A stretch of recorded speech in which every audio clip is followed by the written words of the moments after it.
8 फरवरी को हल्द्वानी के बनभूलपुरा में जबरदस्त हिंसा हुई थी। इस घटना में 5 लोगों की मौत हो गई थी, जबकि करीब 100 लोग घायल हो गए थे। पुलिस ने इस हिंसा में शामिल होने के आरोप में 30 लोगों को गिरफ्तार किया है, लेकिन इस हिंसा का मुख्य आरोपी अब्दुल मलिक अभी भी पुलिस की पकड़ से बाहर है। ऐसे में सवाल ये उठ रहा है कि इतनी बड़ी साजिश का मास्टरमाइंड माना जा रहा अब्दुल मलिक आखिर पुलिस की पकड़ से क्यों बाहर है? क्या उसके कनेक्शंस इतने तगड़े हैं कि वो पुलिस को आसानी से मात देने में सफल हो जा रहा है? नैनीताल के एसएसपी लगातार कह रहे हैं कि अब्दुल मलिक को जल्द गिरफ्तार कर लिया जाएगा, लेकिन घटना के 1 हफ्ते बाद भी पुलिस के हाथ खाली है। बताया जा रहा है कि अब्दुल दिल्ली और पश्चिमी यूपी में छिपता फिर रहा है। इन इलाकों में अब्दुल मलिक के दबदबे की बात कही जाती है।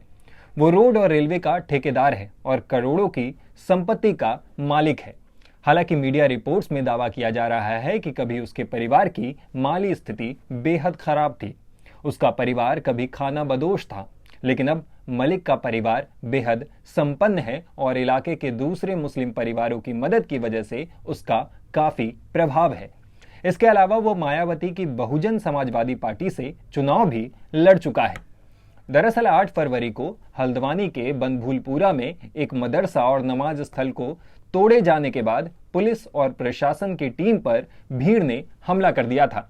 पुलिस का दावा है कि अब्दुल मलिक ने ही नगर निगम की कार्रवाई का सबसे अधिक विरोध किया था और उसकी आवाज पर ही लोग गलियों से निकलकर हमला करने लगे।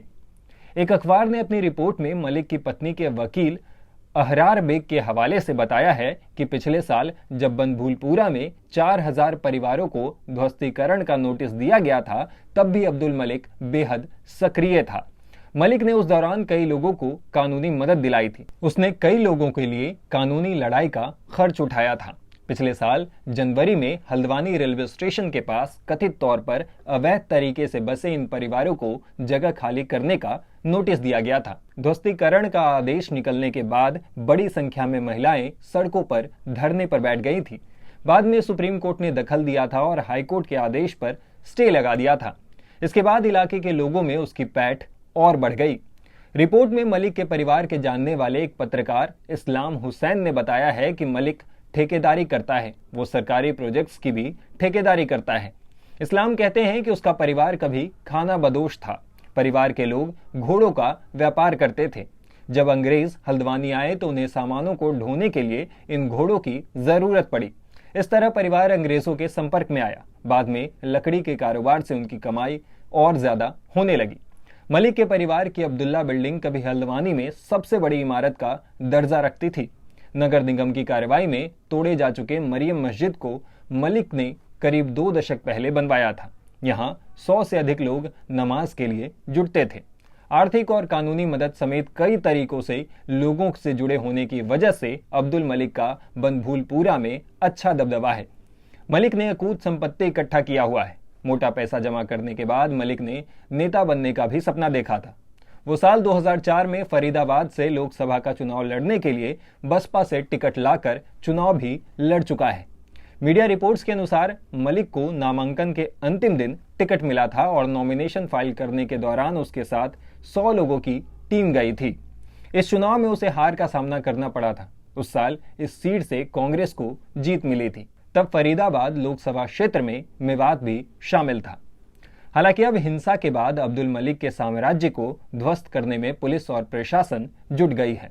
उस पर अब न्यायिक शिकंजा कस चुका है। बुधवार को अब्दुल मलिक के खिलाफ नॉन बेलेबल वारंट भी जारी हो गया है। वारंट जारी होने से पुलिस को मलिक के घर की तलाशी लेने और दूसरे जरूरी कदम उठाने के अधिकार मिल गए हैं। साथ ही पुलिस उसकी संपत्ति कुर्क करने के लिए कोर्ट में प्रार्थना पत्र भी दे सकती है।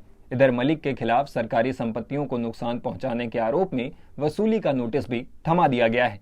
ये वसूली नोटिस कुल 2 करोड़ 44 लाख रुपए की है, जिसमें मलिक के समर्थकों पर मलिक का बगीचा में अतिक्रमण हटाने गई टीम पर हमला करने और नगर निगम की संपत्तियों को नुकसान पहुंचाने की बात कही गई है। मलिक को इसे चुकाने के लिए 15 फरवरी तक का समय दिया गया है। उसे ये राशि हल्द्वानी नगर निगम में जमा करने के लिए कहा गया है। नोटिस के अनुसार अगर वो ऐसा तय समय में नहीं करता है तो उससे ये राशि कानूनी तरीके से वसूली जाएगी। साफ है कि पुलिस और प्रशासन अब्दुल मलिक तक पहुंचने के लिए सभी कड़े कदम उठा रही है। ऐसे में हम उम्मीद यही करते हैं कि आरोपी अब्दुल तक पुलिस जल्दी से जल्दी पहुंच जाए और इस मामले से जुड़े सभी राज खुल जाए। इस वीडियो पे आप अपनी राय हमें कमेंट बॉक्स में लिखकर बता सकते हैं। इस तरह के और भी इंफॉर्मेटिव वीडियोस को देखने के लिए हमारे YouTube channel times now Bharat को सब्सक्राइब कर लें। अगर आप ये वीडियो फेसबुक या ट्विटर पर देख रहे हो तो हमारे पेजेस को लाइक कर लें, फॉलो कर लें। शुक्रिया।